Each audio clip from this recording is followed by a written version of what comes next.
Welcome, everybody. It's Stefan Rudolph coming back to you again from New Foundations Growth Group. And I wanted to welcome everybody back. You've been watching our videos on growth with health and wellness. Been having a lot of life coaches, health coaches, and people just focusing on health and wellness, physically, mentally, emotionally, and spiritually. And we have that here for you today. We have Connie Stewart, who is a psychic medium. And this is great topic we have. I've done some work with her recently. It's been very awe-inspiring for me to take my life to the next level with her and help in my growth. So I want to welcome Connie. Connie, how you doing? I'm great. How are you, Stefan? Doing great. We just wanted to go over a little bit about your business. You can tell our listeners what you do for people, and I'll also come in and tell them what it's done for me. But yeah, tell our listeners a little bit about yourself and your business here. Okay, well, thank you. Well, I'm a psychic, and as much as I tried to stay away from that word several years in a row, I realized that it is what I do, and so I need to own it. I come from a long line of psychics. All the women in my mother's family are psychic, but not all of them use it. Many of them are still afraid of it. I'm also a medium, which means that I can connect with people who've crossed over, and I have the ability to look into the electromagnetic field of a human being and see where the energy is flowing and where it's not flowing. And where it's not flowing, there is information provided about why it's not flowing, when it stopped flowing, and how to get it flowing again. And I call that cutting energetic cords, as you know, firsthand. Mm-hmm. And so those things show up to me when I close my eyes like videos. And so I can see the story of your past. As you know, I ask for parent names because I want to know, who are you? Where did you come from? Who were these primary people who raised you, and how did they impact your life? Your belief systems, and where might you be stuck because you've adopted belief systems that don't belong to you? So I consider it soul work. For me, it's going to the soul level and finding out the genuine essence of who you are, what impeded it, and then clearing what impeded it, so that you are more open to that pristine you that you were born to be. Yeah, exactly. And that's how you help me. And that's a lot of what it takes, really. The first thing I think of is an open mind. Because Right. to come to you, it took me 4 or 5 years after coming through the epilepsy I went through, the medical issues, and coming to a new life. So when people hear psychic medium, they first get kind of scared off, or it's just something new to them. And the people that you help out, I wanted to dive in a little deeper. Did this go on your entire life? Did you feel it as a child you had it? Or maybe tell us a little bit about. Sure. I knew that I knew stuff. Mm-hmm. So I knew stuff. I didn't know how I knew it. And actually, I thought everybody knew it. Yeah. It wasn't until I was in my 20s that I started to realize maybe there was some information I was getting that not everybody got. But if this is an okay time, I'd like to mention the book that I'm almost done with called The Other Side of Psychic. Yeah, where I discuss growing up psychic in a very abusive home, and how that psychic ability, although it wasn't labeled by me at the time, how it saved my life, and how knowing certain things before they happen sometimes kept me out of dangerous way. Sometimes I was still in dangerous way anyway, because I'm sort of a stubborn individual, and I kind of walked through a lot of those minefields and learned a lot, I guess you could say, and I'm still here to tell about it. So, but I was always a person who knew stuff. And in my 30s, I started to own it a little bit more, but I came up against a lot of resistance from the people around me. Relationships, people don't really want to know that you know stuff, especially if they don't think they know the same stuff. It can be threatening. And so it was a few years after that, when I turned 40, that I finally said, well, look, I know stuff, but I'd like to know it not just randomly, but at will and on purpose. So I found a mentor. We worked together, and it was glorious. And even though I was able and I had a lot of raw abilities, she helped me sort of refine and define what those abilities are. And so from there, I've developed this ability to do this on a regular basis with people. And you don't have to be in my presence, as you and I work by phone, because energy knows no bounds. So you can be anywhere in the world. If you tap into the energy of a person, you tap into the energy, and you can affect change at that level. So my book, is that story of the childhood and how that psychic ability helped me survive, It's also, at some point, shows the difficulty I had being in relationships with that ability, but then sort of, maneuvering through that and coming out on the other side of developing it, being very thrilled and proud and honored to have it, and then how I use it today to help people. And offering ways that people can help themselves by tapping into their own inner psychic. Mm-hmm. And to our listeners, the book is called The Other Side of the Bayou. And it sounds like a lifelong work as well, because you're talking stuff that started when you were a child. Yeah. But how long have you been working on that and writing it for? Well, I started in 2002. And so it has been many years coming. And I'm so different now than in 2002. So I think, the book lets you know when it's ready to be published. Yeah. It lets you know. I thought it was ready years and years ago, and then it wasn't. And I thought it was ready a year ago, and then it wasn't. So it's kind of informing me what I need to do. And that's a great experience for me because I'm a new author. So I'm learning a lot. Well, it's good to hear I'm not alone as well. There's a lot of coaches and inspiring spiritual people, that help others like us. Yeah. And I have been writing mine since 2004, my main book. I got co-authored recently, but this one, I know what you mean. It's been almost 15 years. It'll be 15 years for you officially next year. Yeah, congratulations to you. When you look back on it, Wayne Dyer told me one time too, in one of his talks, that he said his book, when he looks back on what he wrote 20, 30 years ago, it's not even him. It's just really trippy and weird to look at the way you were and what you wrote when you started 2002. It all correlates and comes together, right, to help people out. Absolutely. And what I've noticed is that I've done a lot of rewriting, a lot of editing on my own because of the way that I originally wrote it. Some of the wounds that spoke through the way I wrote are no longer present. And so I've sort of modified that because I want the book to be, yes, it's a story of the past, but I want it to be in the present as well. So if you go back and you look at what you wrote long ago, you'll start to realize that's not me anymore, and I don't even think I want it in there anymore. Yeah. So kind of a natural organic process.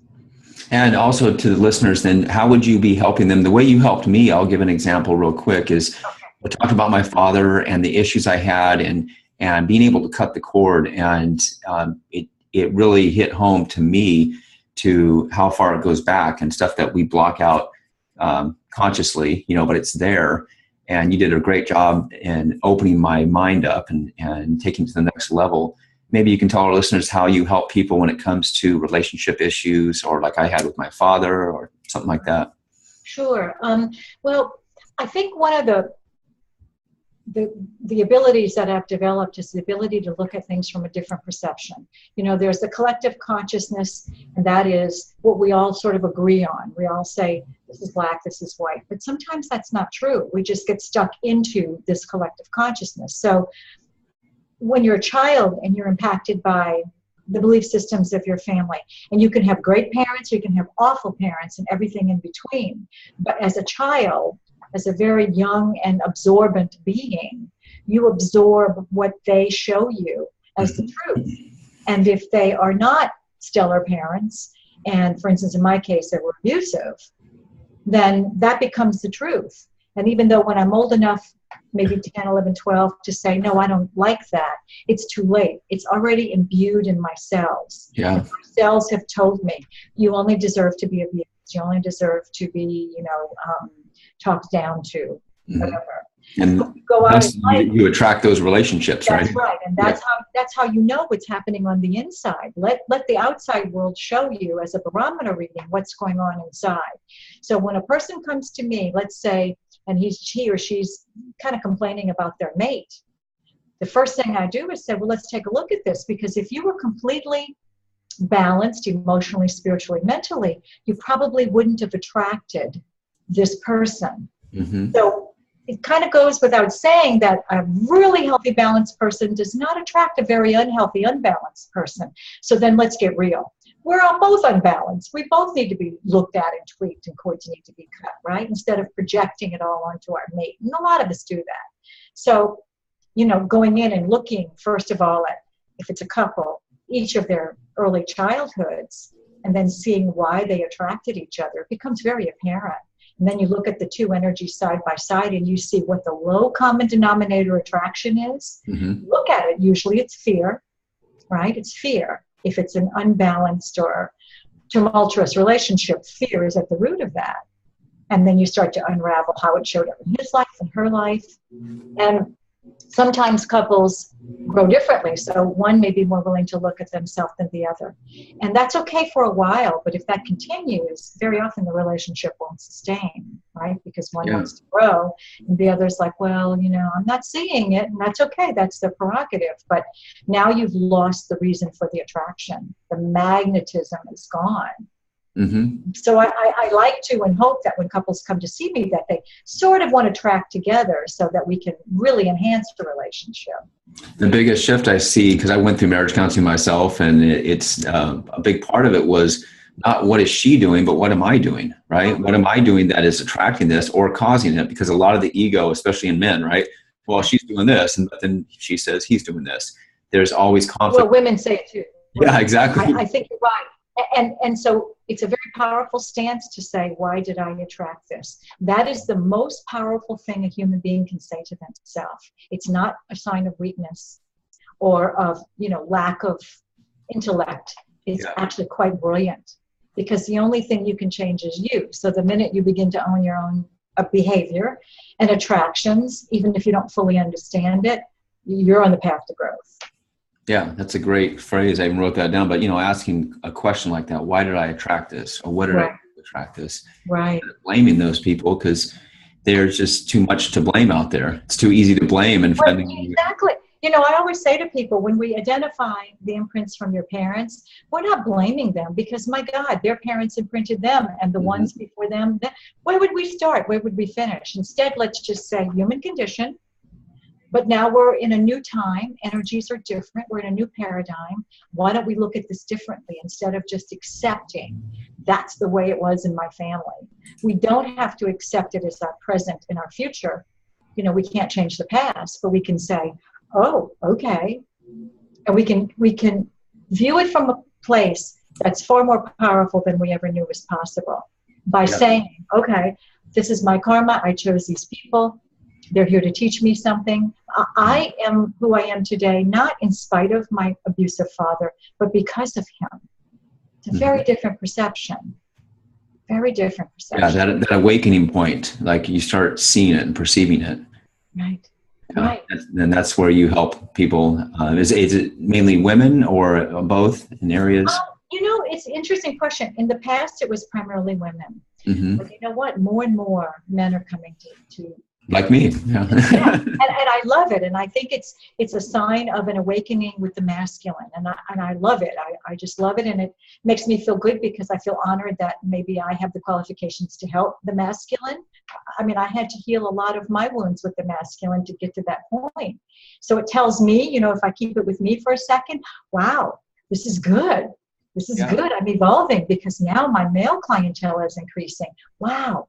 My journey to see the goodness in men it's happening.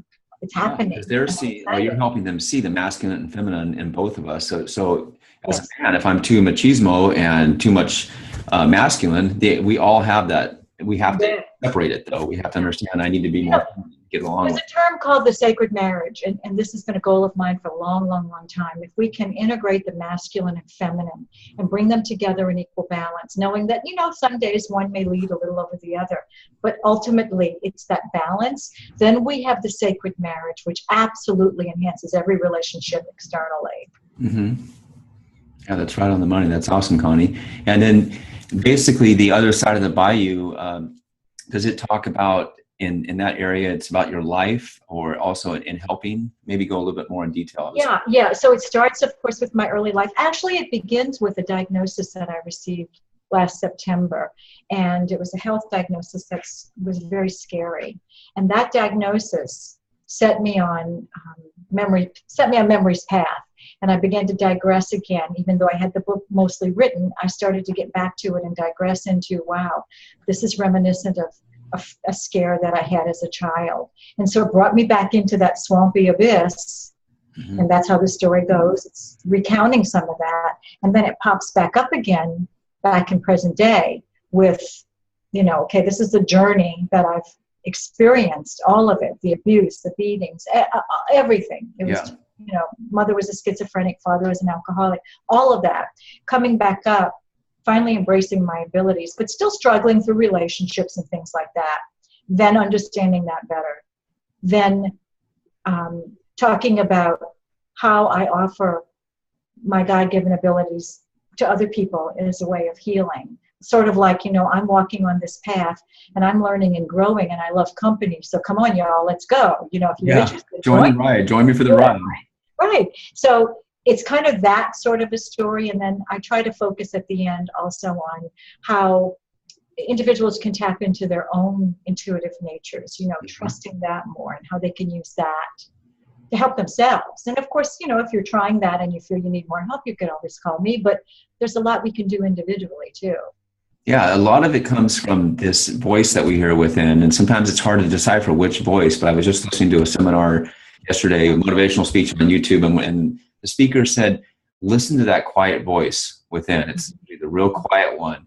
And sometimes our ego will block things out, and it says, don't talk to this person, don't do that. But something says, you should talk to her, or you should do this. And that's when people come to you, I feel. It's just, instead of going through the medical industry, which, we of course recommend if people need to get help, but then it's just not working, right? Is that when people come to you as well? Do they come to you saying, this hasn't worked, this hasn't worked? Yeah, for sure. When you have stagnant energy in the body, let's say when you were a child, you fell and you really hurt your knee, and your mother got very upset with you and spanked you for it instead of scooping you up and loving you up and kissing your bobo. If you are holding trauma, emotional trauma along with physical trauma, at some point in your adult life, that could get triggered, and you could then develop pains in this knee that are not diagnosable on x-rays or CAT scans or whatever. And so people often come to me with undiagnosable pains. And as soon as I look into their body, it almost always associates with something from early childhood and sometimes past life. I'm a believer in reincarnation, so sometimes, but mostly we get it from this life. So if we clear that, the trauma that is held, the issues in the tissues, if we can clear that, usually the pain begins to dissipate. Okay. So it's pretty fabulous. And also, if energy is blocked in a certain part of the body for too terribly long, like years and years and years and years, you can actually develop diseases. And sometimes those are not reversible. It depends on how long they've been in the tissues. But sometimes they are. I don't decide that. You helped me in confirming that, even though I had overcome the dis-ease in my life of epilepsy. We talked about I had epilepsy for 20 years. Had a football injury, but dealt with it for 10 years, was on medicine, but then it went to crap, everything. I had seizures, car accident, and then brain surgery, but it didn't work. And what I did was follow your path and what you said without even knowing it, but Wayne Dyer and other authors taught me to meditate and just think about and changing my lifestyle, right? Changing what I eat, what I drink, what I hang around. And then when I came to you just recently, it was like, that was a confirmation that I did the right thing in the past. Right. And all this emotional trauma that was going on that was causing the epilepsy, it wasn't just the football injury. That was a part of it. But even when surgery didn't work, I knew there was more, right? That's probably how you help a lot of your clients too, right? Absolutely. Well, and I think I shared with you when I was 14, I had epileptic seizures. That was the beginning of my journey with epilepsy. I believed for me, and it was caused by physical injury from my father hitting me. But for me, the way I've chosen to look at it was my initiation into shamanism. It's how I got through the crack in the earth. It's where I went so deep inside that I found myself, slow but sure, over those years. So we can turn it around and we can see the karma of it as well and how it serves our life. Yeah, exactly. That's awesome to hear. Your book and then your business and everything else that you've been doing. And how long have you been in business helping people? Oh gosh, I would say professionally over 20 years. Probably less professionally, meaning kind of, just with friends and relatives for much longer than that. When I was a little girl, I was treating animals. I don't know how well I did with it, but, every little wounded animal would find me in the neighborhood, and I had my cotton balls and peroxide, but I would also talk to them. And I look back now, because I do communicate with animals, I look back now and I think I was really communicating at a psychic level, but I didn't know it. Yeah, and we all have that ability. I emphasize that again to people out there, listeners out there, where they hear that word psychic and they go, well, that's not me. But we have our intuition, right? Our sixth That's right. tells us, I don't want to be around this guy or this lady, bothers me. The energy comes into our life, and when we are more aware of the energy, we're more healthier, we're in better shape, get out of that job you're in. Natural guidance system, right? It's our natural GPS. Yeah. Kind of points us in the right direction, but you said it earlier, sometimes our ego overrides that. So getting quiet enough to listen to that GPS is where it's at. And I do believe that we're all intuitive. And I think the distinction between that and full-on psychic is the difference between we can all draw, but we're not all Monet. Not everyone came to this life to develop it to the point that I have. Many have, but not everyone has. You can use it to your degree and in the way that it serves your life without needing to, be in a business, say, like I am, where I actually use it to make a living, help people. So, but yes, everyone, we all have it. It's part of the human build, I think. Well, that's good. Well, that's awesome, Connie. Give us your contact information so our listeners can go to your site or your phone number if you like anything. Yeah, thank you. Well, my website is www.soulsync, SOULSYNC.com, and my phone number is 619-573-5927, and I'm here in San Diego, California. Yep, I'm just north of you here in Oceanside. So there you go. Yeah, and we're able to help all over the nation now with Skype and what we're doing here with Zoom and other technology ways. And she does the phone for everybody. It was only my second time working over the phone, and it was amazing. So it doesn't matter if it's right. It's really what's up here and what's in the heart. Combine those and talk over the phone, right? Well, that's right. Energy, as I said earlier, knows no bounds. So I have clients around the country. I have some clients out of the country. Some clients I've never even met or spoken to. I just have a name. We might contact each other through email. So if I have a name, I can pretty much tap into anyone, anywhere. And which leads me to something that I'd like to kind of put out there in this interview, if you'll tolerate this for a second. What I'd really like to do, what I had a brief experience with several years ago that I absolutely adored, is working with a cold case detective and trying to solve a 20-year-old cold case. And I tell you, I got hooked. I just got hooked. I have a very investigative mind, so it really speaks to me on all levels. So that was like a murder case you were helping with? It was a murder case, yeah. And it was so fascinating. And, putting the crime to rest, giving some peace and closure to people for 20 years who didn't know what happened to their daughter, their sister, their mother. So I'm putting it out there publicly now that's what my intention is, and I have to, make the right contacts and speak to the right people. But I would love to do cold cases. I'm available. And is that something that either private detectives come to you, or is the other officers come to you about that, or has anybody come to you? The few times that it's happened, it hasn't happened a lot, but the few times it's happened, once here in San Diego, it was a local detective who came to me, not representing his department, but just personally, because he had just put on cold cases and he had heard about me and he wanted some help. So unfortunately, he retired before we actually got to see the case all the way through. And then another time I was in northern Idaho and a person went missing, and the police came and spoke with me. They didn't actually ask me to work the case with them, but the family did. Okay. And so I gave them, what I could as every day as time went on. I told them what I saw and what I got. So I think that I know I could be quite effective, but we've just got to. Yeah, well, it goes back to opening the mind, and we're set from 2-3 generations ago where that was witchcraft, and it's not. It's it's that word where people just had that intuition back then, but they were killed for it. They were burned at the stake for 50 years ago. And a lot of our police departments, may be a bit conservative, not all, but many. And so, yes, it's a jump. And I don't profess to know what detectives know and great police officers who know how to investigate according to the law, because they have to do things that can be considered discovery in court. So if I give them information, they can't just go to court and say, oh, the psychic said this or that. I give them information, and they go about getting the empirical evidence to back up what I gave them. They have a lead, so to speak. Yeah, so we would work as a team, and I could never replace them, but I could help them. I could enhance their investigations. I'm sure of it. with your PSA, your psychic lead ability, or something to do with that. Maybe some of your marketing, psychic lead ability to, help detectives. That's great. Yeah. So putting it out there through you, Stefan, through this interview, that's my intention. Good. And so let's see. We'll find out what day it See what happens. we attract. That's the law of attraction, right? Yeah. Well, good, Connie. It was great talking to you, and I'm sure our listeners will really enjoy this. I'll have it on the website as well, so everybody knows where to go for clickforgrowth.com. And this is Stefan Rudolph, wrapping up another great session of 2020 Vision Quest and getting a clearer vision of where we're headed and what we need to do in order to grow in life. So, good talking to you. Thank you so much. Fly well. Thanks. Bye.